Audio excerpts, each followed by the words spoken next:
Estos son los padres de familia de la sede La Voluntad de Dios. En este momento me encuentro en la comunidad de Malangué. Van a abrir un camino desde Malangué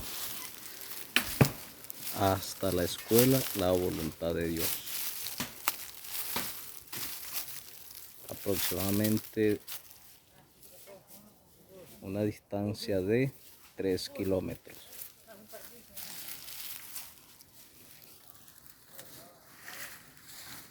Todos unidos en conjunto por el bien de sus hijos, para que sus hijos puedan pasar por este camino.